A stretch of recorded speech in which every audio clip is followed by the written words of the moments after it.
So now, when I do something good, my brain releases a little concoction of chemicals similar to sex, right? So if you want to sell your program, you can just say it's sexy, and you would not be lying.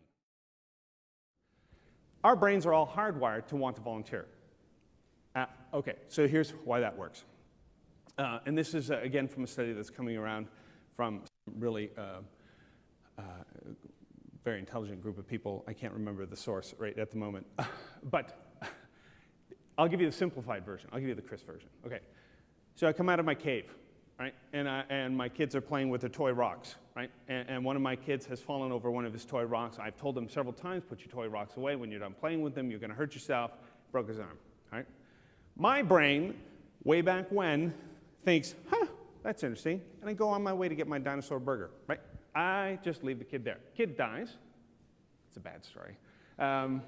Kid dies.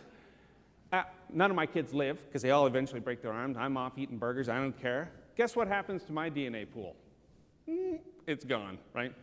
Over here, Bob's, you know, I need a real person. What's your name? Daniel. Daniel comes out of his cave. Daniel's got a great group of kids. He tells them to put their toy rocks away. They don't. Broke his arm.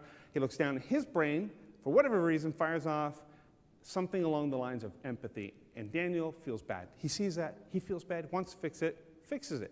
Gets a couple twigs, some vines, wraps them up. It's good to go. His kids live on. We are all Daniel's descendants today, right?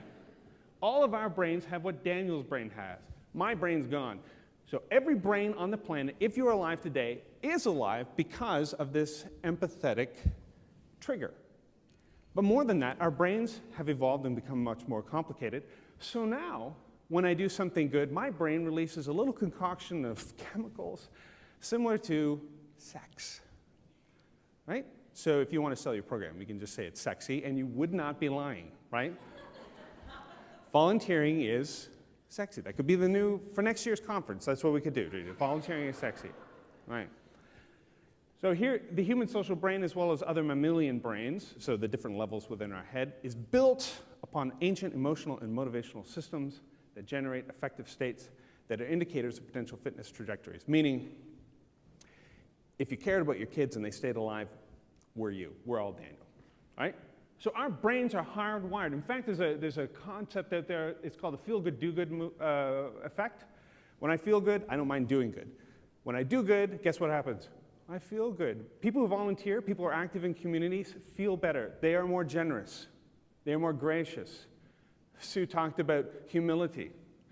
Actually esteem other people as equal and as in a collaborative way is because your brain releases chemicals so that you do it. And we're all wired to be that way, whether we're here or the other side of the planet. This is an important aspect to leverage in our programs.